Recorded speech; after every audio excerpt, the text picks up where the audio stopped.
I'm Emma, a 28-year-old woman who lives in Lincoln Park, a quiet neighborhood in Chicago with tall trees, small businesses, and friendly neighbors.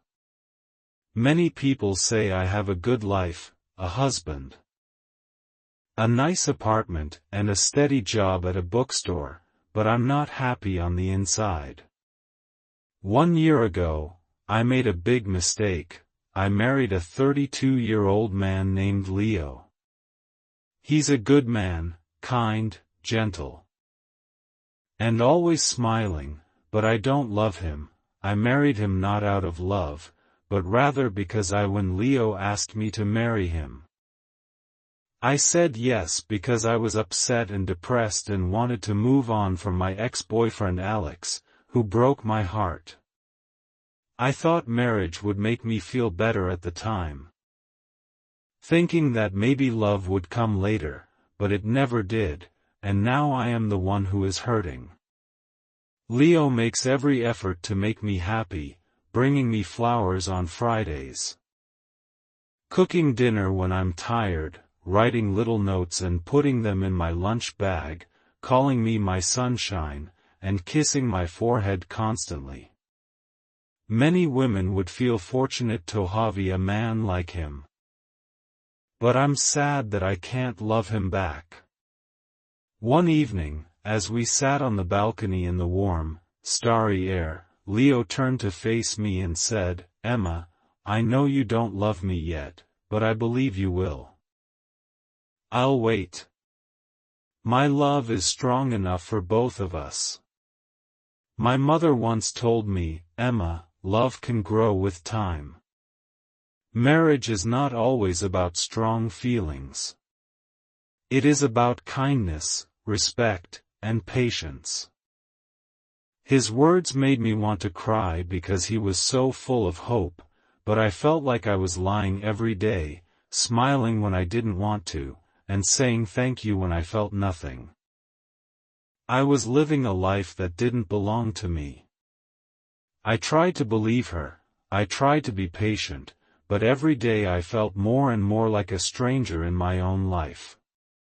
One Friday evening, Leo made a special dinner for me. He cooked my favorite dish, chicken pasta with garlic bread. He lit candles, played soft music, and even wore the blue shirt I liked. He said, "This is for you, Emma. Emma, you are my everything." I looked at him, smiled a little, and said, "Thank you." But inside I felt empty. I could not enjoy the food, I could not enjoy the music. And I felt like I was acting in a play, not living a real life. After dinner Leo took my hand and said, "Let's go for a walk." We walked to the small park near our apartment. There, under the old oak tree, Leo had proposed to me 1 year ago. He smiled and said, "Remember this place? I told you I would love you ever after." I wanted to yell, "I don't love you, Leo." But I kept quiet because I didn't want to hurt him. He looked so content and full of love, and I felt like a horrible person. That night, I couldn't sleep. So I spent hours staring at the ceiling and thinking about my life, my decisions, and my heart. I asked myself, will I ever feel happy again? My best friend Nina called me the following morning and said, "Emma, your voice sounds tired. Are you okay?" I wanted to say yes, but I couldn't lie, so I told her the truth. When she said, "Maybe you need some space, maybe time apart will help you understand your heart better," I shook my head, saying, "It's not time, Nina, my heart just doesn't feel anything for him." Later that day, I sat with Leo on the sofa and tried to talk to him, saying, "I need to talk to you," but before I could say more, he stopped me. I had married him softly because I wanted to forget someone else. But now I feel trapped and depressed every day. His eyes were full of hope again, and I felt worse because I didn't want to crush his hopes, but I knew I couldn't give him what he needed. And I felt like I was carrying a heavy bag every day. One Sunday, Leo asked me something that shocked me. "Emma, do you want to have a baby? I think it will bring us closer." "I know what you're going to say," he said quickly. He nodded slowly, looking hurt but not pushing me, which made me feel even worse. He was always kind and gentle. And I was always silent and distant. That night, I wrote in my journal, "I feel like I'm drowning in this marriage. Leo is a good man, but I can't be the wife he deserves." I froze, unsure of what to say, because the thought of having a child with someone I didn't love scared me. I looked down at my hands and said quietly, "I'm not ready, Leo." I also wrote, "I sometimes want to quit, but I'm afraid of what people would think. Will they think I'm selfish, or would they think I didn't put in enough effort?" I packed a small bag one evening with the intention of leaving, and as Leo slept, I noticed that he appeared content and peaceful. I stood by the door with my bag, but I was unable to carry it. So I set it down and sat on the floor, sobbing quietly. Leo made me coffee the following morning, kissed my cheek, and said, "Good morning, my love. I believe in us." His words broke my heart once more. Before I tell you the rest of my story, I want to ask you a question. Where are you listening from? It gives me strength to know that someone is hearing me. Someone who understands. I wanted to yell, "Stop hoping." But I remained silent once more. I went to the window and looked out at the street. A dog was running, kids were laughing. And the sun was shining. The world was moving, but inside I felt stuck. I didn't know what to do. I didn't know how to save my life. The days went by slowly, but I made breakfast every morning. Went to work at the bookstore, came home, and smiled for Leo. On the inside, though, I was tired of acting like I was tired.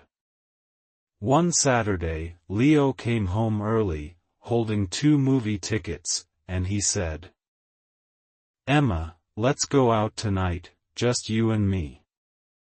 I want to see you smile again." I nodded and said, "Okay." But I didn't want to go. I just didn't want to say no. That evening I wore a nice dress and put on lipstick. I looked happy, but I didn't feel happy. At the theater, Leo held my hand. He laughed at the funny scenes.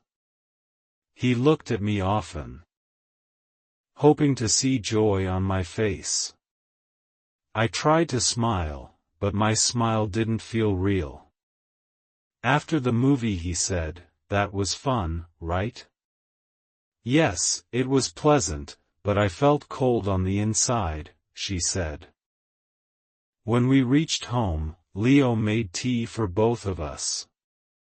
We sat on the couch, and he put his arm around me.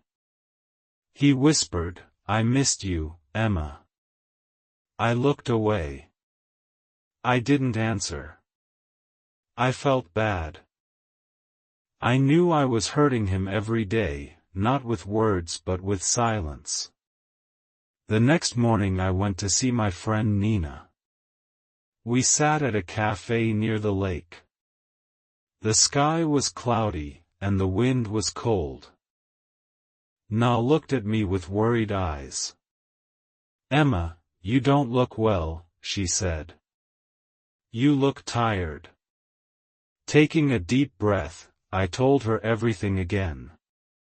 No, I feel like I'm in a box without a door. I want to leave, but I'm afraid that Leo is a good man.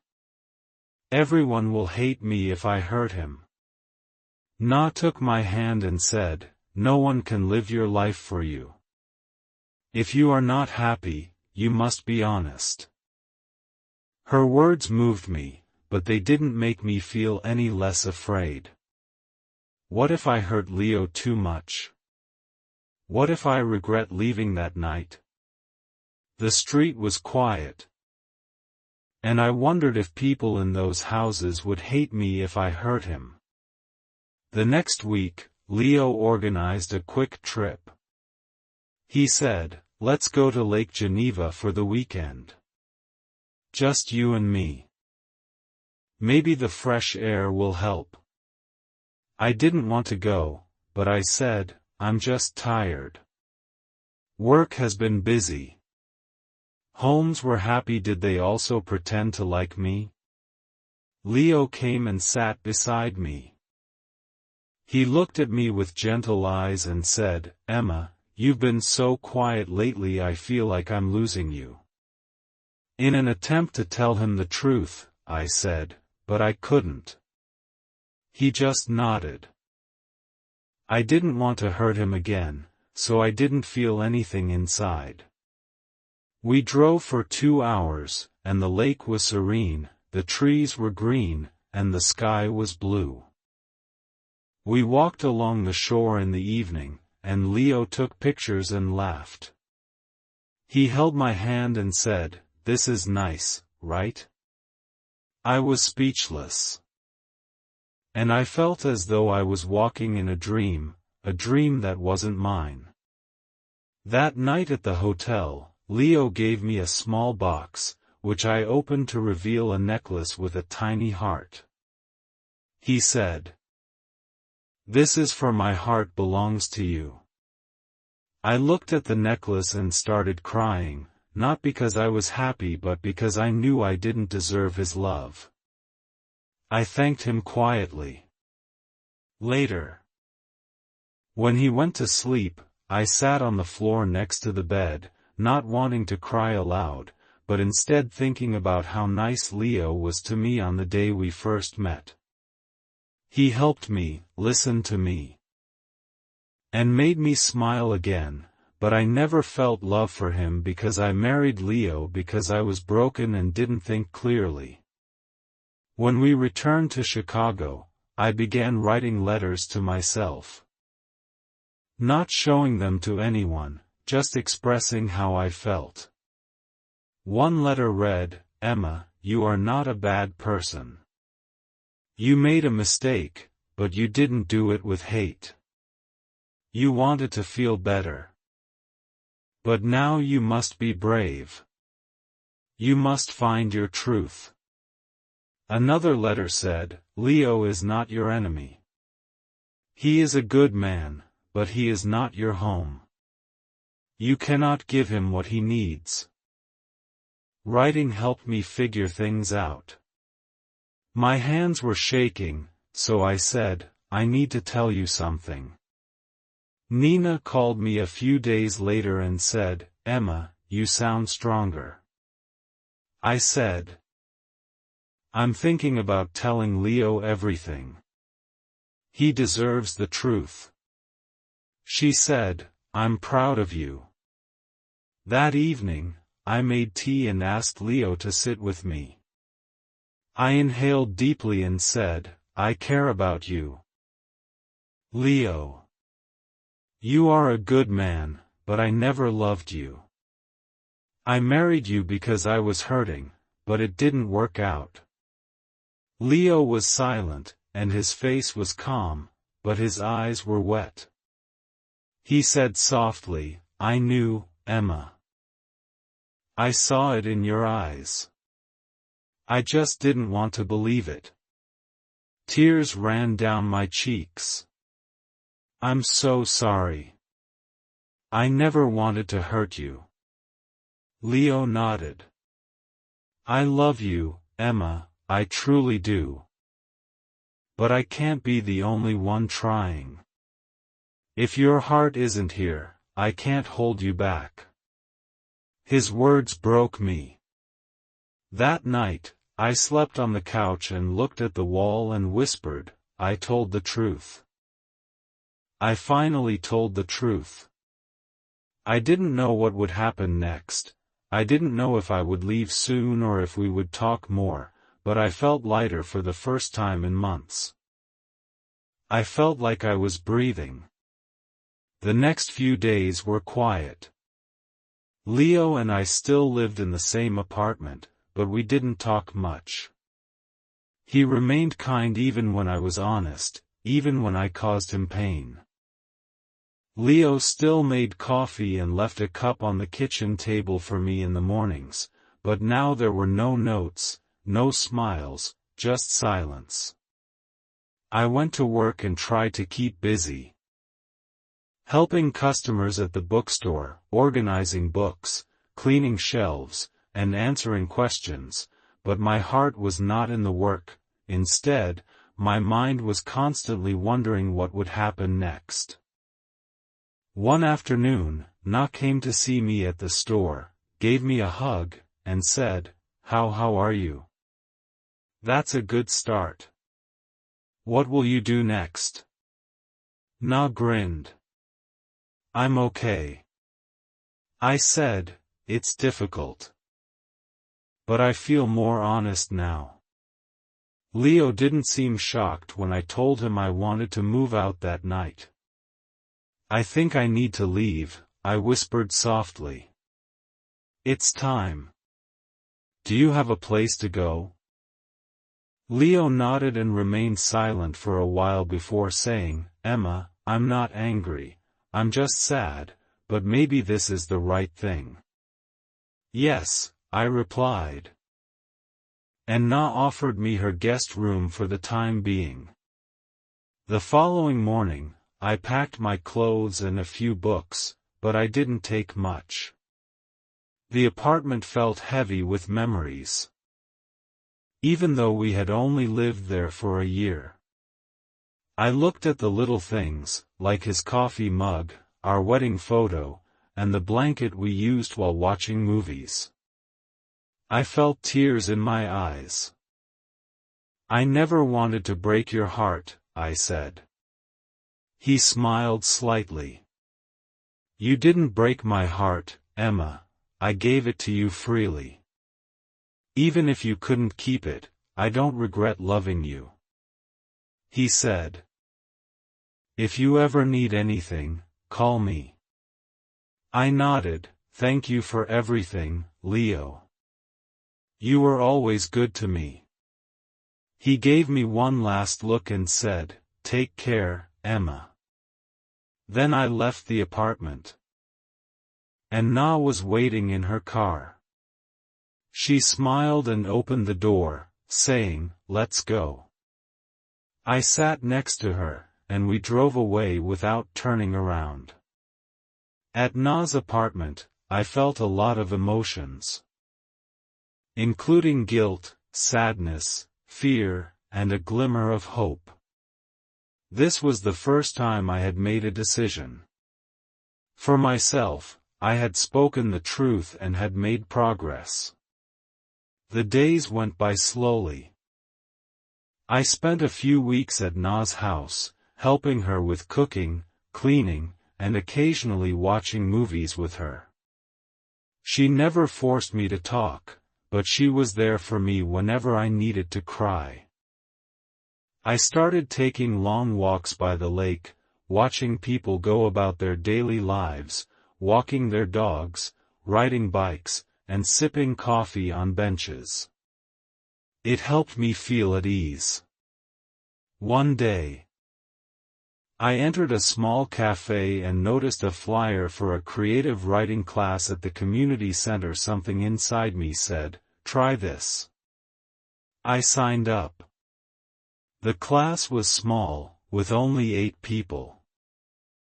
We wrote stories and read them aloud.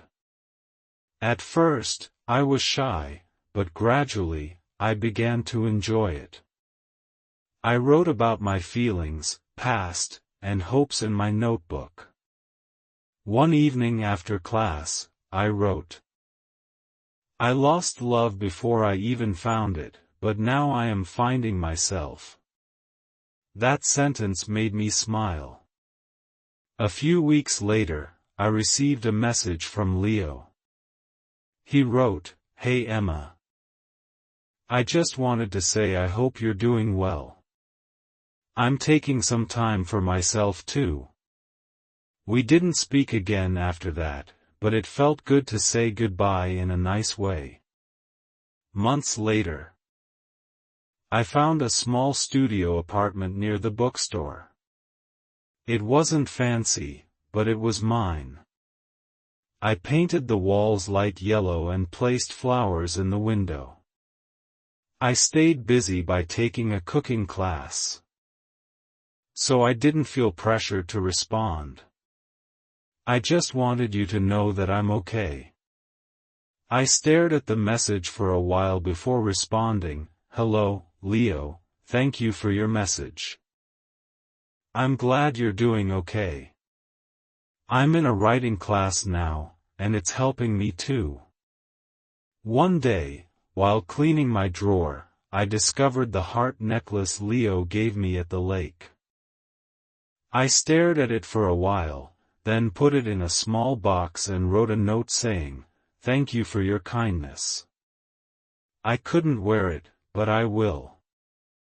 I hung a picture of the lake every morning, made my own coffee, and sat at the window and watched the world outside. I felt lonely sometimes, but I also felt free.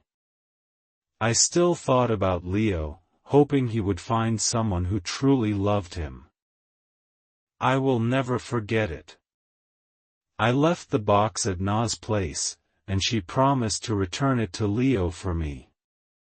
As the seasons changed, I also changed, smiled more, made new friends in my writing class, laughed again, and felt more like myself. One night, I looked in the mirror and saw a woman with a soft smile and tired eyes. She had been lost, but now she was on her own path. I said to myself, "It's not a perfect story, but it's mine. I am still learning and growing, and I don't know what the future holds, but I know one thing now. It's not full of smiles and happy endings, but it's real. And sometimes being real is the bravest thing we can be." If this story touched your heart, please remember to like, comment, and share. If someone around you feels the same way,